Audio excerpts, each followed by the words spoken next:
Thanks for joining us for Across Louisiana here in New Orleans. Jason Furrate saying welcome. We have a good show. We're going to start out with Renee Blanche. She's with Ozanam Inn. They're having a gala for the homeless.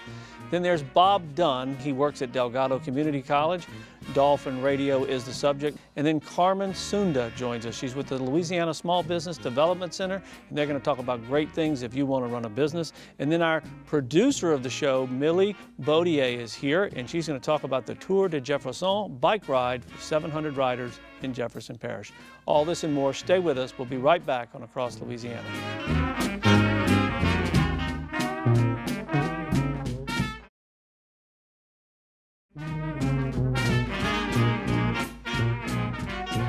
We are ready to roll with another episode of Across Louisiana here in the Big Easy. Want to welcome Renee Blanche. She's with Ozanam Inn. How are you? I'm great. How about you? I got it right. You did. Okay. Thanks for having us. For those who do not know, what does the shelter do? So Ozanam Inn is a shelter for homeless individuals. We sleep men at the shelter, but we have a bazillion other services that are offered to anyone in need. So we offer 3 meals a day, clothing, case management, for women and women with children. Since we're not able to shelter them at our facility, we give them vouchers to stay at nearby shelters that do charge to stay overnight, so they're not left out on the streets or in dangerous situations. We have, case management for anyone in need. We have lots of different housing programs, so if a homeless individual is working toward getting a job, but they need some help with getting some housing, we help with that. We've got 4 case managers on staff, and help with legal issues, all kinds of other good stuff. Give us a little quickly about the reality of it, because you have just a stereotypical, they're homeless, this is what it is, but it's a wide range of people in different circumstances. Absolutely. I mean, I could, everybody's got an individual story, as we all know. So, I mean, I can tell you that we've got people from MDs that have stayed there. We have an MD that just left. We have, you'd be surprised by the number of folks that have some college and even college degrees that come to us in need. Moms with children, fleeing maybe domestic violence. People's companies have laid off X number of people and they've been having a hard time finding a job. I mean, there's just a varied number of reasons why people become homeless, things like Hurricane Katrina, all that kind of stuff. So it's just, and then a lot of times it's, things spiral, one thing after the other and after the other, and then it. So to keep yourselves operating, you have a gala. We do. And you raise money. Let's talk about it. Our one big fundraiser every year is our annual Century Club Gala. And this year it is at the Crazy Lobster restaurant out on the Mississippi River. So we've got this amazing wharf area looking straight out at the river. We've got about 9 or 10 different food stations. We've got the mixed nuts entertaining, silent auction, and this year we've added something new, which is a restaurant raffle. We've got 10 different restaurants, some amazing New Orleans restaurants, who are all giving a $100 gift certificate to their establishments, and so we're selling the raffle tickets for all those, so it's a $1,000 value. Wow. Yep, $25 per ticket, or you can get 5 for $100, so you get a little discount there if you get 5. You do not have to buy a ticket to the gala in order to get a ticket for the raffle. But of course, if you want to come to both, that'd be great. And so, we are going to have the gala is on October 16th. It's a Thursday night, so the weather should be great. It's from 6 to 9. Tickets are $100. And again, lots of food, open bar. It should be beautiful. It's out on the river. So, fun, entertainment. We have a silent auction, lots of fun stuff going on.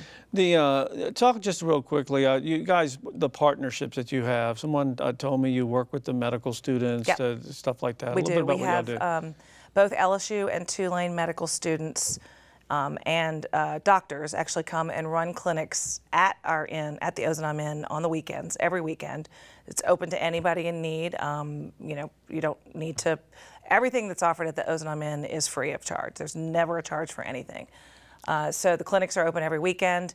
Also, LSU Dental School is a partner of ours, and so when a client sees the medical students and they have some dental health issues that they need to take care of, so they'll refer them to the LSU Dental School, who has a little dental office at the inn, which is also neat. Unfortunately, out of time. Give your website real quick. It's www.ozanaminn.org. Okay, Renee. Good luck with the event. Thank you. We're going to step away for just a moment. When we come back, we're going to learn about Dolphin Radio at Delgado Community Colleges. Stay with us on Across Louisiana.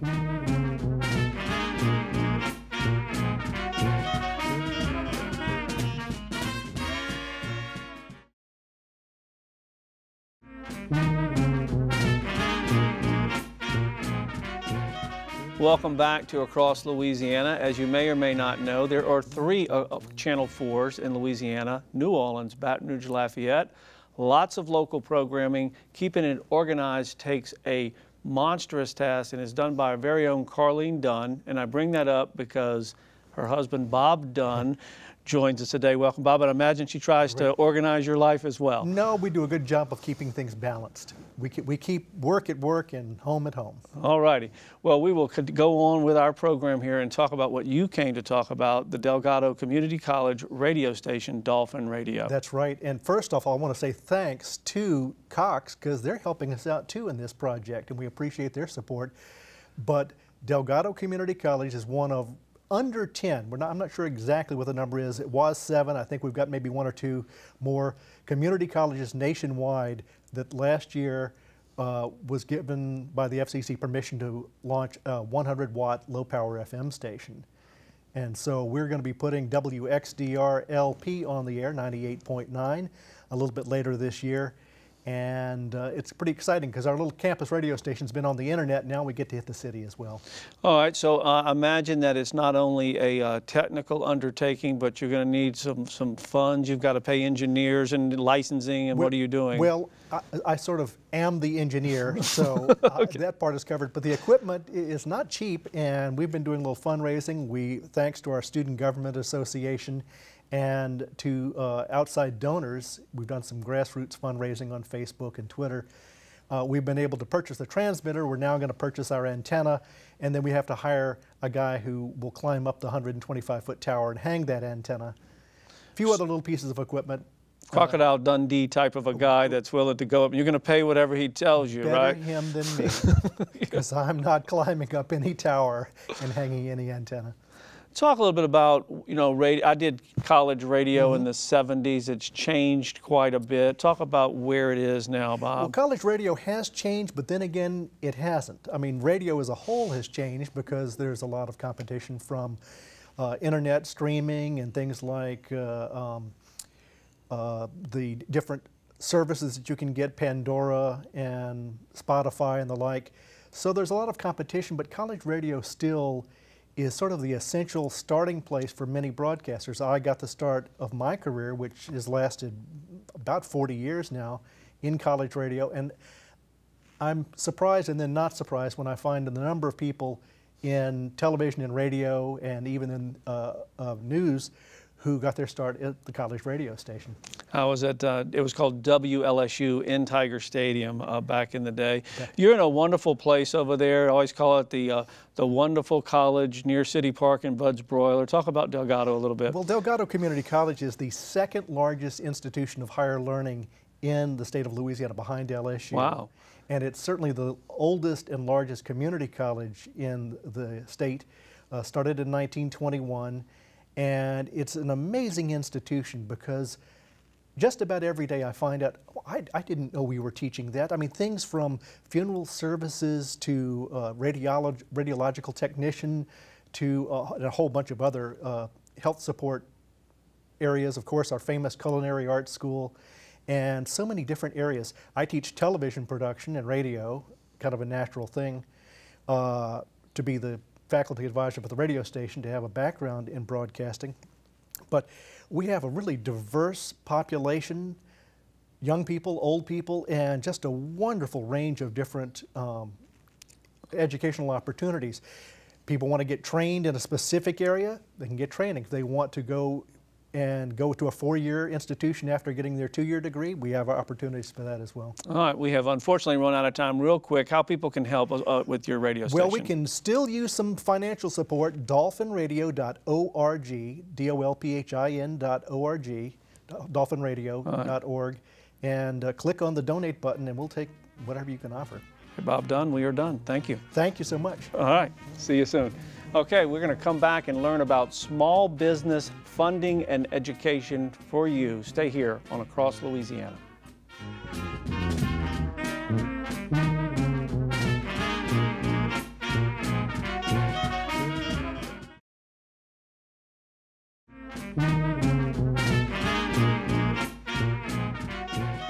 We are back with our next guest here on Across Louisiana in New Orleans. It is Carmen Sunda, and it's a long title. Let me get it out. Louisiana Small Business Development Center. Did I get it right? Yes, Greater New Orleans and Bayou region. Oh, there you go. Well, I want to brag on you if I can. Okay. There are these agencies everywhere, and you've received a lot of accolades of being #1. Congratulations. Yes, we did. Last year we were #1 in the country. There you go. Well, I would say, Carmen, being my age, I've seen a lot of people start business, and the entrepreneur spirit doesn't always come with the ability to look at all the details, and you guys help folks with that. That's exactly what we do. A lot of times the business owner, they have to have the drive and the passion for their industry, but usually they don't come equipped with all the minute details that need to go into it, like how do I get financing? How do I market my product or service? You know, operationally what I should do. And a lot of times we get a lot of pain. They come in, they say, I have good news and bad news. I've just hired my first employee. Wait, I've just hired my first employee. Right. Because then they have the pain now of, oh no, now I'm an employer instead of being an entrepreneur.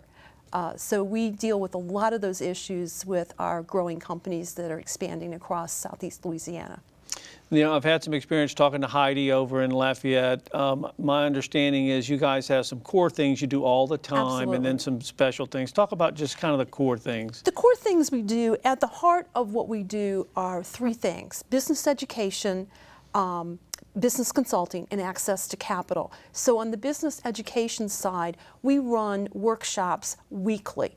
We're probably training 3 days a week, just about every week of the year, maybe except holidays.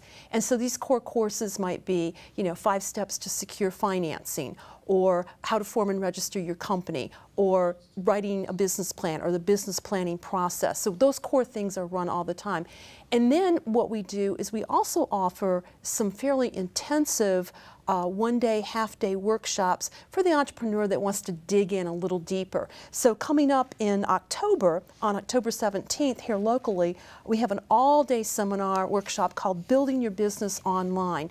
And this is going to be really great because a lot of businesses jump online and get on a website, but then they don't really know what to do with it. They don't know how to interact with their customers, and that's what this workshop is going to do, is take them through the whole process.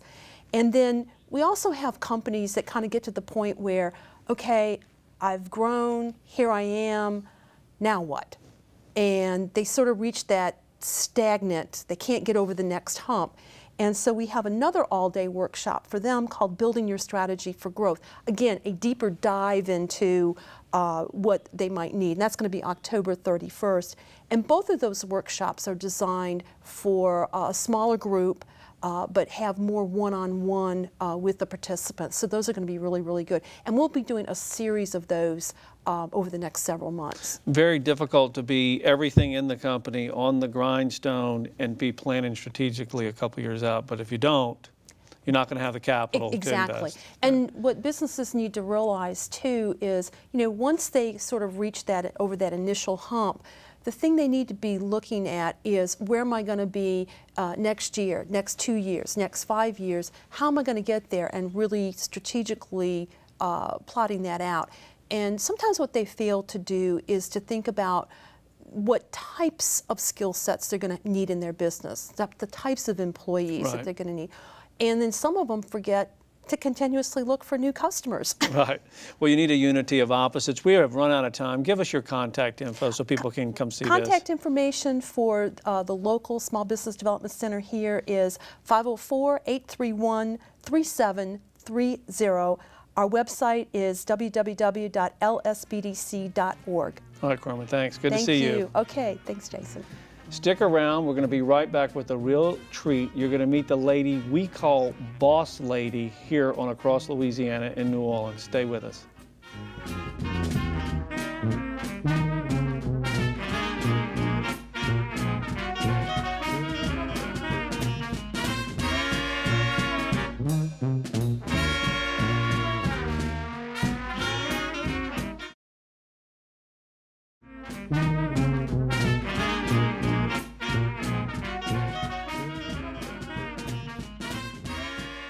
Thanks for staying with us on Across Louisiana here in New Orleans. Would like to introduce you to the lady who makes this happen for us at Cox.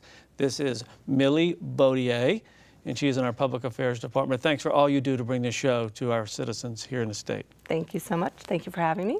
And you're not here today for Cox. You're here for the Jefferson Chamber of Commerce to talk about the Tour to Jefferson. Tell us all about it. Correct. So the Tour to Jefferson is a bike ride on the west bank of Jefferson Parish. We're in our 8th year. This year it will be taking place on Sunday, November 2nd, and there's no Saints game on that day, so no reason not to come out. That's a reason to come out because you have nothing else to do that day. So this year the registration starts at 7:30. The ride starts at 8:30. We have 3 routes you can take. There's an 11-mile route, a 37-mile route, and a 50-mile route. You choose whichever you want. If you stop at the 11-mile route or the 37-mile route, we will have a truck and a trailer to bring you and your bike back to a Bayou Signet. I'm so sorry, that's where it starts. All right. The ride starts at the wave pool at Bayou Signet in Jean Lafitte, and then ends up back there also. Okay, well, let me ask you this, because I'm one of these people when I'm driving somewhere, especially like I'm on vacation or something, and they're having one of these races, these people are wearing the strange clothes, and they're all like in unison. So I'm sure you'll have some of those people, but if I'm just a regular guy with a bike, am I going to be okay coming to this? You will, because like I said, it's not a race, it's a ride. It's made for the family, bring the kids out. Also, I want to do this too, I have to do a plug for our sponsors, because Peak BMW is our presenting sponsor and Louisiana Life Magazine is our supporting sponsor. Want to get that in there. Also, so the ride goes on, whatever route you take, at the end there's a fin de tour, and at the end there's plenty of food, drinks, music, just fun. Everybody gets together and just goes, whew, it's done. It sounds like a fun day. How can people find out more information? You can go to the website, www.tourtojefferson.org, or you can call the Jefferson Chamber. They'll be happy to talk to you about it, or you can call me. We're looking for sponsors, riders, volunteers, and let me just put this in there also. Last year we had 700 riders, so we're looking to have that plus this year. Okay, well, thank you so much for being on. And when you critique the show this week, make sure you critique this segment as well. I will. Thank you. Okay, thank you, Millie. Good to see you on this side of the camera. Thank you. That is going to do it for us this week on Across Louisiana. I want to remind you it is still football season. We still do 3 live football games every Friday night on Cox 4. It is our signature programming. It's called the Game of the Week. Check it out. Friday night, 6:30 pregame, 7 o'clock kickoff here on Cox 4. See you next time.